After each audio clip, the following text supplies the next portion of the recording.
सुबह फजर की अजान होती है तो मोहम्मद रसूलुल्लाह का नाम लिया जा रहा है। आप नमाज पढ़ने के लिए मस्जिद में जाते हैं तो मस्जिद में जब आप कदम रखेंगे, दाहिना पैर रखेंगे,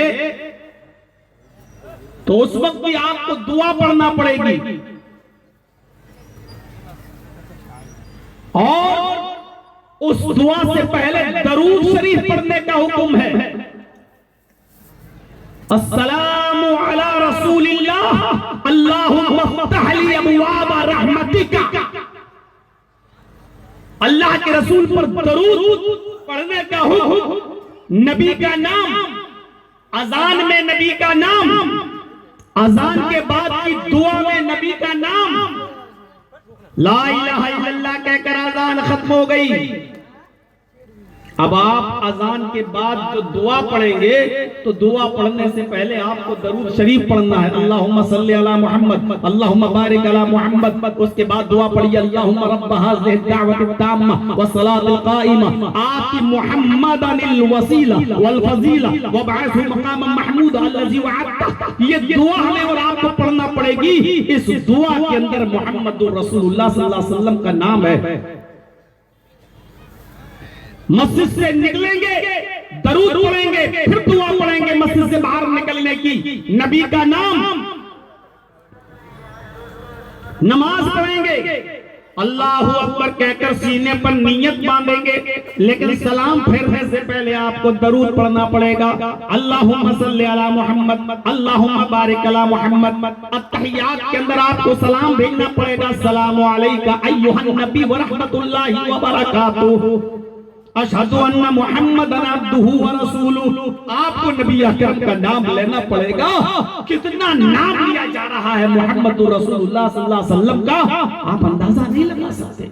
एनसाइक्लोपीडिया ऑफ ब्रिटानिका का क्रिश्चियन राइटर अपनी किताब के अंदर लिखता है कि एक लम्हा भी ऐसा नहीं जाता जिस लम्हे में मुहम्मदुर रसूलुल्लाह का नाम न लिया जाता हो। इस वक्त हमारी घड़ी में 1:44 हो रहे हैं रात के, 1:44, लेकिन इस वक्त कहीं ईशा का वक्त होगा, इस वक्त कहीं फजर का वक्त होगा, और दुनिया के किसी न किसी कोने में इस वक्त ज़ोहर का भी वक्त हो रहा होगा, और किसी न किसी कोने में असर का वक्त हो रहा होगा, और दुनिया के किसी न किसी कोने में मगरिब का वक्त हो रहा होगा, और दुनिया के किसी न किसी कोने में ईशा का वक्त।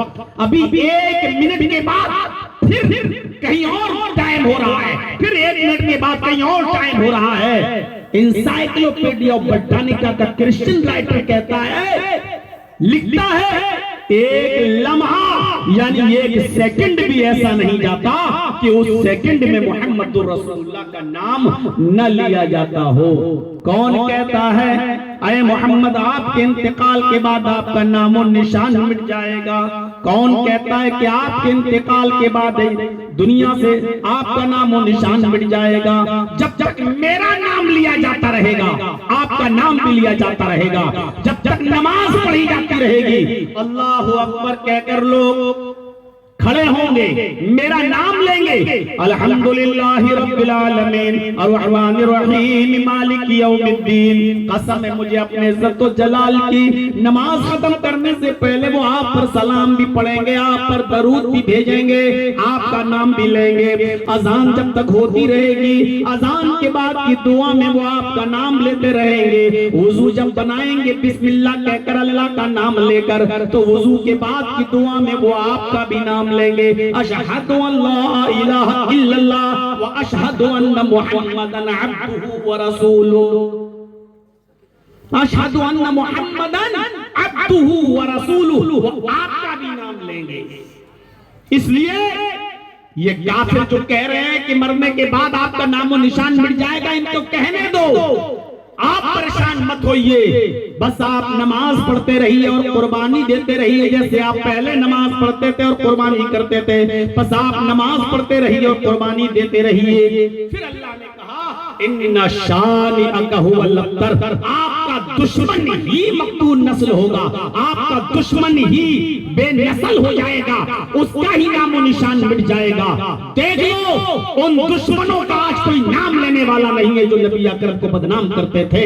उनका नाम भी कोई लेता है तो बद्दुआ के साथ लेता है। तब्बत यदा अबी लहब व तब, अबू लहब के दोनों हाथ टूट जाएं, दोनों हाथ बर्बाद हो जाएं और वो खुद बर्बाद हो जाए, वो खुद मिट जाए, इस बद्दुआ के साथ उसका नाम लिया जाता है और कयामत तक उसके ऊपर ये बद्दुआ और फटकार पड़ती रहेगी।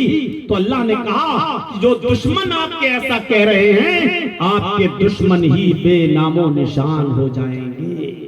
ये मकाम दिया अल्लाह ताला ने मोहम्मद रसूलुल्लाह सल्लल्लाहु अलैहि वसल्लम को। इससे बड़ा मकाम क्या होगा कि अल्लाह ताला ने रसूल के हुक्म को अपना हुक्म कह दिया और ये कह दिया कि रसूल तुम्हें जो दे वो ले लो। माताकुमुर रसूल फखुज़ूहु। मकाम देखिए, जो तुम्हें रसूल दे वो ले लो।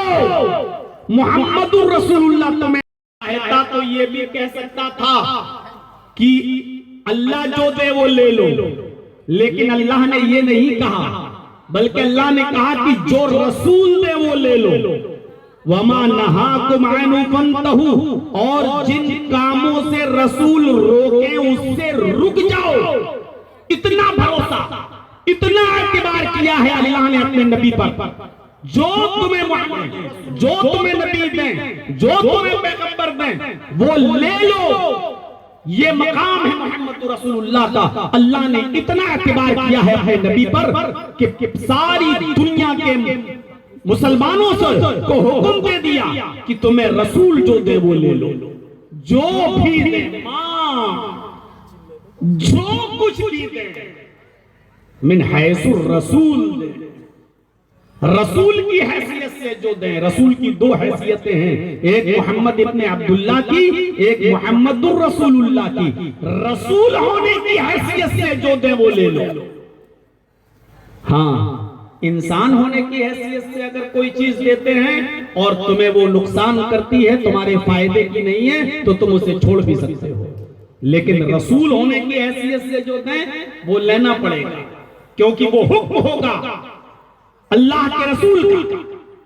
जैसे अल्लाह के नबी सल्लल्लाहु अलैहि वसल्लम जब मदीना पहुंचे तो सहाबा फरमाते हैं कि मदीने के लोग खजूर के काश्तकारी किया करते थे, तो वहां उनकी एक आदत थी। वो क्या करते थे, खजूर के गाभे को नर और मादा बनाकर जमीन में बोते थे। खजूर का जो फूल, जो गाभा निकालते थे, तो आपस में कहते थे ये नर है और ये मादा है। ऐसे ये नर खजूर का गाभा है, ये मादा खजूर का गाभा है, और दोनों गाभों को मिलाकर जमीन में गाड़ते थे, बोते थे।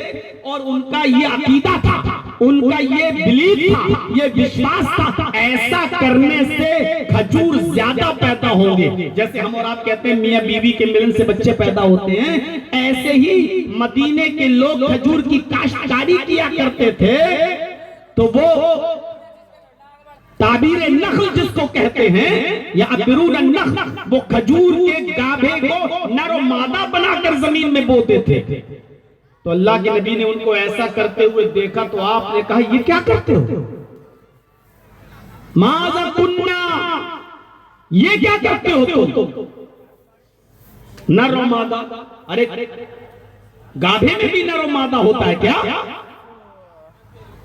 तो सहाबा ने कहा कुन्ना नस्नऊहु, अल्लाह के रसूल हम तो ऐसा ही करते हुए चले आ रहे हैं, हम तो हमेशा ऐसा ही करते हैं। ये नर है ये मादा, दोनों खजूर के गाभे को जमीन में डालते हैं, और हमारा ये विश्वास है, बिलीव है कि ऐसा करने से खजूर ज्यादा पैदा होते हैं, अच्छी फसल पैदा होती है खजूर की। अल्लाह के नबी सल्लल्लाहु अलैहि वसल्लम ने फरमाया लौला तफअलूहु लकाना खैरन, अगर तुम इसको छोड़ दो तो ज्यादा अच्छा हो। ऐसा मत करो, एक तरफ से बोना शुरू कर दो, नर मादा मत कहो। अगर तुम ऐसा ना करो तो ज्यादा अच्छा है। चूंकि मक्के से आए थे अल्लाह के नबी, इसलिए सहाबा किराम ने सोचा बड़ी शख्सियत है, मोहम्मद सल्लल्लाहु अलैहि वसल्लम है, आपने जब मना किया तो छोड़ देते हैं। लेकिन आपने ये उनको हुक्म नहीं दिया था, आपने कहा अगर छोड़ दो तो बेहतर है। यानी अगर नहीं छोड़ते हो तब भी कोई बात नहीं है, लेकिन अगर छोड़ दो तो अच्छा है। अरे इसमें क्या नरमाता होता है, ये तो सब बकवास, ऐसा ना करो तो अच्छा है। तो उन्होंने छोड़ दिया, फतरकूहु, मुस्लिम शरीफ की हदीस के अल्फाज है, उन्होंने छोड़ दिया, कहा ठीक है हम ऐसा नहीं करेंगे। अब उन्होंने ऐसे ही खजूर बोना शुरू कर दिया, नर और मादा नहीं बनाया। फनक़सत, उसी साल खजूरें कम पैदा हुई, उसी साल नुकसान हो गया। हम लोग होते तो क्या कहते, रे हर मौलवी को बुलाते, कभी जलसा कराते, कभी बारिश नहीं हुई, पहली बार मौलवी जर्जिस को बुलाया, बारिश हो गई। यही मनहूस है, यही नहूसत छा गई हमारे ऊपर। हम और आप होते तो क्या कहते, लो ऐसा करते चले आ रहे थे तो कभी खजूर कम पैदा नहीं हुए, और हमने मोहम्मद की बात मान ली तो खजूर पैदा कम ही पैदा हुए। कभी शादी के बाद बच्चा पैदा ना हुआ हो, 10 साल हो गए, किसी ने कहा अरे फला बाबा के मजार पे चले जाओ, झोली भर के, आदमी किसी के कहने में आ गया और चला गया और बच्चा पैदा हो गया। क्या कहते, ओहो देखो हमने 10 साल मस्जिदों में मांगा तो नहीं मिला। बाबा का वाकई करम है, यहां से मिलता है, हमारा अकीदा बैठ जाता है उसके ऊपर। जब खजूर कम पैदा हुए तो उन लोगों ने इसका जिक्र किया, फज़करूहु, अल्लाह के रसूल, अल्लाह के रसूल, हम हमेशा नर और मादा खजूर जब बनाते थे, गाबा बोते थे तो ज्यादा खजूर पैदा होती थी, और मैंने इस मर्तबा आपके कहने से छोड़ दिया तो कम खजूरें पैदा हुई, हमारा बहुत नुकसान हो गया। तो अल्लाह के नबी सल्लल्लाहु अलैहि वसल्लम ने उनसे जो जुमले कहे वो क्या कहा, आपने फरमाया इज़ा अमरतुकुम बिशैइन मिन अम्रि दीनिकुम फखुज़ू। मेरे साथियों, जब मैं तुम्हें तुम्हारे दीन की कोई बात बताऊं और हुक्म दूं तो उसको हर हाल में करो, वो तो शरीयत का हुक्म होगा। यानी जब मैं रसूल की जबान से बोलूं, अल्लाह का हुक्म तुम्हें सुनाऊं और रसूल की हैसियत से कोई बात मैं तुम्हें बताऊं तो तुम्हें हर हाल में उसको मानना है। इज़ा अमरतुकुम बिशैइन मिन अम्रि दीनिकुम फखुज़ू, अगर मैं तुम्हें तुम्हारे दीन का कोई मसला बताऊं रसूल की हैसियत से तो तुम्हें हर हाल में लेना होगा। व इज़ा अमरतुकुम बिशैइन मिन अम्रि दुनियाकुम फइन्नमा अना बशर, लेकिन जब मैं दुनियावी मामले में तुम्हें कुछ बात बताऊं, दुनियावी मामले में तुम्हें कोई मशवरा दूं तो तुम मेरे मशवरे को छोड़ भी सकते हो, इसलिए कि मैं भी एक इंसान हूं। तुम मेरी बात मान भी सकते हो और नहीं भी मान सकते हो, उसमें कोई गुनाह नहीं होगा तुम्हारे ऊपर। यानी तुम जैसे पहले बोलते थे वैसे बोल, अगर ज्यादा खजूरें पैदा होती तुम वैसे ही करो जैसे पहला करते थे, हमारी बात छोड़ दो। मेरे भाइयों गौर कर रहे हैं, ये दो हैसियत है नबी की, नबी होने की हैसियत से, रसूल होने की हैसियत से आप अगर कोई बात बताएंगे तो हर हाल में लेना होगा, लेकिन अगर इंसान होने की हैसियत से कोई बात बताएंगे तो फिर मान भी सकते हो और छोड़ भी सकते हो, कोई गुनाह नहीं है।